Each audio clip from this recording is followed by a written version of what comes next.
अब्बू बीमार हुए तो सब डॉक्टर्स ने जवाब दे दिया। हम लेडी डॉक्टर के पास ले गए।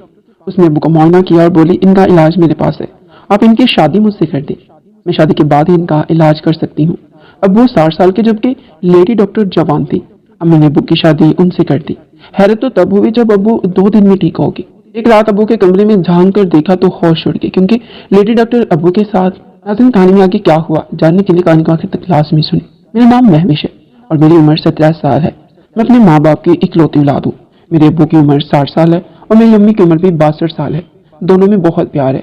मेरी अम्मी बहुत सख्त मजाजी हैं और अब्बू नरम मजाज के इंसान है। कुछ दिनों से मेरे अब्बू की तबीयत बहुत खराब रहने लगी थी। वो हर आधे घंटे के बाद बेहोश हो जाते हैं। मैं बच्ची हूँ, ना समझती, उन्हें डॉक्टर के पास नहीं लेकर जा सकती, इसलिए अब्बू को अम्मी ही ज्यादातर डॉक्टर के पास लेकर जाती हैं और जब भी डॉक्टर के पास से वापस आते तो दोनों मायूस होते। मैं अम्मी से पूछती कि अब्बू को क्या हुआ है, आप दोनों इतना परेशान क्यों हैं? तो अम्मी कहती, तुम्हारे अब्बू को एक खतरनाक बीमारी लगी है, उसका इलाज किसी डॉक्टर के पास नहीं है। अम्मी ने मायूस लहजे में कहा। मैं परेशान हो गई और कहने लगी, डॉक्टर के पास तो हर बीमारी का इलाज होता है, फिर मेरे अब्बू की बीमारी का इलाज क्यों नहीं है? मैंने गमजदा लहजे में पूछा तो अम्मी कहने लगी, तुम परेशान मत हो, तुम्हारे अब्बू जल्दी ठीक हो जाएंगे, मैं खुद ही घर के सारे काम करती हूँ। मेरी अम्मी ज्यादा उम्र की होने की वजह से घर के काम नहीं कर सकती थी। अगले दिन अब्बू मोहल्ले के एक लड़के के साथ नए डॉक्टर के पास गए। शाम के वक्त जब अब्बू घर वापस आए तो परेशान लग रहे थे।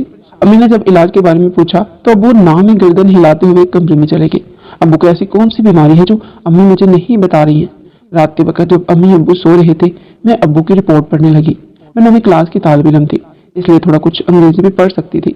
मैं अब्बू की रिपोर्ट पढ़ ही रही थी जब अम्मी ने मेरे हाथ से रिपोर्ट खींच ली और कहने लगी, ये तुम क्या पढ़ रही हो, जाकर सो जाओ। उन्होंने मुझे सख्त लहजे में कहा। मैं खामोशी से अपने कमरे में चली आई। अम्मी और अब्बू आपस में सरगोशी अंदाज में बात कर रहे थे।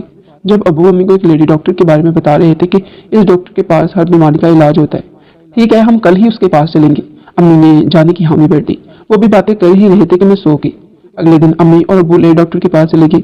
दिन के वक्त जब घर वापस आए तो अब्बू खुश थे, मगर अम्मी परेशान लग रही थी। अब्बू, क्या कहा डॉक्टर ने, आपकी बीमारी का इलाज मिला? इस बार डॉक्टरों को मैंने अब्बू से पूछा। अपनी अम्मी से पूछ ली बेटा जी, अब्बू ने खुशी से कहा और उठकर कमरे में चले गए। मैं अम्मी के पास जाकर बैठ गई और पूछा, अम्मी क्या कहा डॉक्टर ने आपको? लेडी डॉक्टर का कहना है तुम्हारे अब्बू की बीमारी का इलाज सिर्फ इसी लेडी डॉक्टर के पास है, अगर वो उनका इलाज करेंगी तो तुम्हारे अब्बू ठीक हो जाएंगे। अम्मी ने खोए हुए अंदाज में कहा, तो फिर आप उन्हें कहिए ना कि वो अब्बू का इलाज शुरू करें। मैंने खुशी से कहा, तुम्हारे अब्बू का इलाज तभी मुमकिन है जब तुम्हारे अब्बू की शादी इस लेडी डॉक्टर के साथ हो। इस डॉक्टर का कहना है अगर वो इनसे शादी कर लें तो बिल्कुल ठीक हो जाएंगे। अम्मी की बात सुनकर मैं हैरान रह गई और बोली, ये क्या कह रही है अम्मी आप? हाँ, यही सच है, तुम्हारे अब्बू को ठीक करने के लिए उसकी शादी करनी जरूरी है। अम्मी ने अब्बू की 60 साल की उम्र में एक जवान लड़की से शादी कर दी।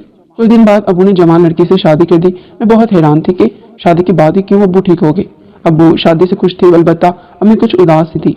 अब्बू और मेरी नई अम्मी दूसरी मंजिल पर रहने लगे। शादी के दूसरे दिन अब्बू बहुत खुश नजर आ रहे थे और पहले से सेहत याब भी लग रही थी। मुझे हैरत होने लगी कि इस डॉक्टर ने रातों रात डॉक्टर ने ऐसा कौन सा जादू किया जिससे इतनी जल्दी सेहत याब हो रही। मेरी दूसरी अम्मी बहुत खुश इखलाक लड़की थी। मैं किचन में खाना बना रही थी जब उन्होंने मुझे खाना बनाने से मना कर दिया और कहा, जाओ तुम अपनी पढ़ाई पर तवज्जो दो, मैं खाना बनाती हूँ। मैं अपने कमरे में आकर पढ़ने लगी। फिर मुझे ख्याल आया कि नई अम्मा को तो मालूम ही नहीं है कौन सा बर्तन कहाँ रखा हुआ है। मैं जब किचन की दहलीज तक आई तो ये देखकर मेरे कदम वहीं रुक गए कि अम्मी अपने दुपट्टे से कुछ निकालकर सालन में मिक्स कर रही है। मैंने उल्टे कदमों अपने कमरे में वापस आ गई और सोचने लगी, अभी कुछ सेकंड पहले मैं जो देख कर आई हूँ उसे क्या नाम दूँ। दूसरी अम्मी खाने में ऐसा क्या छुप कर मिला रही हैं, कहीं वो कुछ गलत तो नहीं कर रही हमारे साथ, खासकर अब्बा के साथ। मैं ये सोच सोच कर ही परेशान हो रही थी। मैं अपनी अम्मी को ये बात बताने की सोच ही रही थी कि जहन में दोबारा ख्याल आया कि हो सकता है वो अब्बू का इलाज कर रही हूँ, इसीलिए खाने में कुछ मिला रही हूँ। ये सोचकर मेरे दिल को कुछ तसल्ली मिली। मैं मोहल्ले में अपने एक दोस्त से मिलने चली आई। उसकी दादी मुझे कहने लगी कि तुम्हारे बाप को इस उम्र में शादी करने का क्या भूत सवार हुआ था, वो इतनी जवान 35 साल की लड़की से शादी कर ली। ध्यान रखना कहीं लूट कर फरार न हो जाए, लाखों रुपए की जायदाद एक लड़के के हवाले न कर दे तुम्हारा बाप। दादी की बातें सुनकर मेरा दिल खट्टा सा हो गया। मैंने घर आकर अम्मी को सब बता दिया कि लोग दूसरे अम्मी के बारे में कैसी बातें कर रहे हैं। लोगों का काम बातें करना, तुम ध्यान मत दो, सिर्फ ये देखो तुम्हारे अब्बू 2 दिन में कितने बेहतर हो गए हैं। अम्मी की बात में दम था। अब वो पहले जैसे कमजोर नहीं रहे थे और दूसरी अम्मी घर का सारा काम भी करती मगर अपने क्लिनिक नहीं जाती। मैंने जब उनसे पूछा कि आप क्लिनिक क्यों नहीं चाहती हैं तो वो कहने लगी, मैं सिर्फ तुम्हारे अब्बू पर ध्यान देना चाहती हूँ ताकि वो जल्द से एहतियात हो जाए। छोटी अम्मी, मेरे अब्बू को क्या बीमारी है? अम्मी मुझे नहीं बताती, आप ही बता दें। मेरे सवाल पर अम्मी हंस पड़ी और बोली, یہ تمہارے جاننے والی بات نہیں ہے۔ امی نے جواب دیتے ہوئے مجھے حیران کر دیا۔ ابو بھی کمرے میں آ گئے۔ ان کے ہاتھ میں تیل کی بوتل تھی۔ رات سونے کا وقت تھا، اس لیے میں وہاں سے اٹھ کر اپنے کمرے میں آ گئی۔ کچھ دیر بعد مجھے یاد آیا میں اپنا موبائل ابو کے کمرے میں ہی بھول آئی ہوں۔ میں جب اپنا موبائل لینے ابو کے کمرے میں گئی تو ابو امی کی باتیں سن کر میرے قدم وہیں رک گئے۔ تم بہت اچھی ہو نرگس، تمہاری بدولت مجھے نئی زندگی ملی ہے۔ میری بیماری کا علاج میری دوسری بیوی کے پاس ہی تھا۔ میں دوسرا بچہ چاہتا ہوں، اپنی نسل کو پروان چڑھنے دیکھنا چاہتا ہوں، مگر میری پہلی بیوی اپنی بڑھتی عمر کی وجہ سے میری یہ خواہش پوری کرنے کا حوصلہ نہیں رکھتی۔ تمہیں بھی دوسرا سہارا چاہیے تھا اور مجھے بھی۔ ابو کی بات سن کر میرے پاؤں تلے سے زمین نکل گئی۔ اب بے فکر رہیں، آپ کی سب بیماریاں ختم ہو جائیں گی۔ یہ خاص قسم کی جڑی بوٹیوں کا تیل ہے، اس کے استعمال سے آپ کی بیرونی اور اندرونی کمزوریاں سب ٹھیک ہو جائیں گی۔ اپنی دوسری امی کی یہ بات سن کر میں واپس اپنے کمرے میں آ گئی اور سوچنے لگی شاید ابو کی دوسری شادی کا فیصلہ ٹھیک تھا۔ بیٹیاں کبھی بھی بیٹا نہیں بن سکتی ہیں، بیٹے کے فرض بیٹی ادا نہیں کر سکتی۔